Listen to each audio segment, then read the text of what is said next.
জানেন, ঢাবির প্রশ্ন হাতে নিয়ে বুকটা কেমন ধুকপুক করে? মনে হয় এই একটা পরীক্ষাই যেন পুরো জীবনের ফয়সালা করে দেবে। আজকে সেই 15টা প্রশ্ন নিয়েই বসেছি, যেগুলো হাজারো স্বপ্নবাদ শিক্ষার্থীর সামনে দাঁড়িয়েছিল। দেখি তো আপনি কয়টা পারেন। আর শেষ প্রশ্নটা দেখে অবাক হবেন, এমনকি ঢাবিও একটা ভুল করে ফেলেছিল। ঢাকা বিশ্ববিদ্যালয় ভর্তি পরীক্ষা 2014-25 সাল। বাংলা বিষয়ের 15টা প্রশ্ন, যেগুলোর প্রতিটার পেছনে লুকিয়ে আছে হাজারো রাত জাগা প্রস্তুতির গল্প।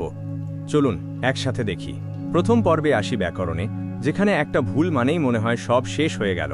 কিন্তু ভয় পাবেন না, একসাথে ভেঙে দেখব প্রতিটা ফাঁদ। প্রথম প্রশ্নটা দেখতে সহজ লাগে, কিন্তু এখানেই অনেকে তাড়াহুড়ো করে ভুল করে ফেলে। আভিধানিক ক্রমে সাজানো শব্দগুচ্ছ কোনটা? উত্তর হল ক। অংশ, অকাল, অঙ্ক। মনে রাখবেন, তাড়াহুড়া মানেই ভুল, ধীরে পড়াই আসল কৌশল। এবার একটা বাক্য দেওয়া হয়েছে, ক্রমাগত ভুল করো না। এখানে ক্রমাগত শব্দটা আসলে কোন পদ? অনেকে ভাবে বিশেষণ, কিন্তু আসলে এটা ক্রিয়া বিশেষণ। ছোট্ট একটা শব্দ, কিন্তু কতজনের মার্ক কেটে দেয়। বৈষম্য বিরোধী শব্দটা কোন সমাসে গঠিত বলুন তো? এটা তৎপুরুষ সমাস। শব্দটা শুনতে যতটা জটিল, ব্যাখ্যাটা ততটাই সহজ, যদি নিয়মটা জানা থাকে। এবার একটা কবিতার লাইন, রাবণ অনুজ, লক্ষ্মী রাবণ আত্মজে। এখানে লক্ষ্মী শব্দটা কিন্তু বিশেষ্য নয়, এটা একটা ক্রিয়াপদ। পুরনো বাংলার শব্দ দেখলেই অনেকে ঘাবড়ে যায়, কিন্তু একটু মন দিলেই ধরা পড়ে। বাদলায় বন্দুক বারুদ কি একটু মাইনাস নেবে না? শূন্য স্থানে কোন শব্দ বসবে? উত্তর হল জিরিয়ে। ভাষার অনুভূতি বোঝাটাই এখানে আসল পরীক্ষা, মুখস্থ বিদ্যা নয়। আর এবার সেই প্রশ্নটা, যেটার জন্য অপেক্ষা করছিলেন। অ ধ্বনির বিবৃত উচ্চারণের উদাহরণ কোনটি? অনেকেই এই প্রশ্নে বসে অনেকক্ষণ ভেবেছিলেন, নিজেকে দোষ দিয়েছিলেন। কিন্তু সত্যিটা হলো, এই প্রশ্নটা নিজেই ভুল ছিল, কোনো অপশনই সঠিক উত্তর ছিল না। তাই যদি এই প্রশ্নে আটকে গিয়ে থাকেন, নিজেকে একটুও দোষ দেবেন না। এমনকি ঢাকা বিশ্ববিদ্যালয়ের মতো জায়গাও ভুল করতে পারে। এবার একটু ভিন্ন জগতে যাই, গল্প আর কবিতার জগতে, যেখানে প্রশ্ন শুধু জ্ঞান নয়, অনুভূতিও পরীক্ষা করে। মানুষের মধ্যে যা সবচেয়ে অন্তরঙ্গ, যা ভাষায় প্রকাশ করা যায় না, লেখকের মতে কণ্ঠস্বর যেন তারই কি? উত্তর হল চেহারা। ভাবুন তো, একটা কণ্ঠস্বরও কারো পরিচয় বহন করে।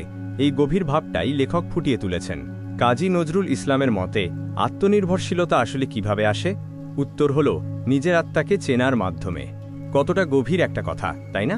নিজেকে না চিনলে কখনো নিজের পায়ে দাঁড়ানো যায় না। সোনার তরী কবিতায় বর্ণিত ঘটনা আসলে কোন সময়ের? উত্তর হল সকালের।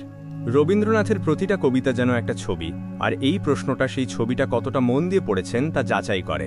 এবার আসি সেই মানুষগুলোর কাছে, যারা তাদের কলম দিয়ে আমাদের ভাষাটাকেই গড়ে তুলেছেন।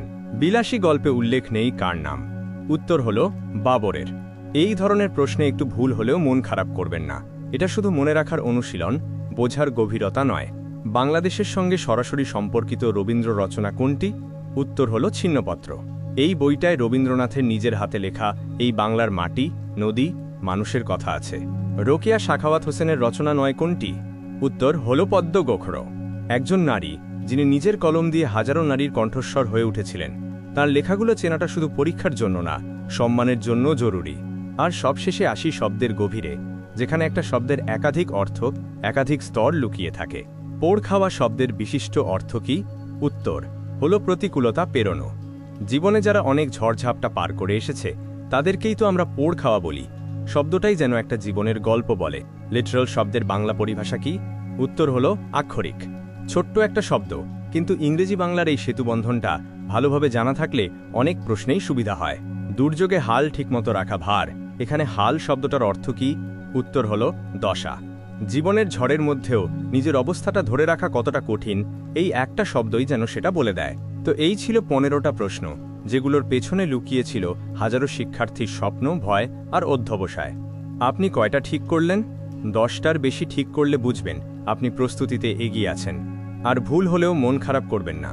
মনে রাখবেন, এমনকি ঢাকা বিশ্ববিদ্যালয়েও একটা প্রশ্নে ভুল করেছিল।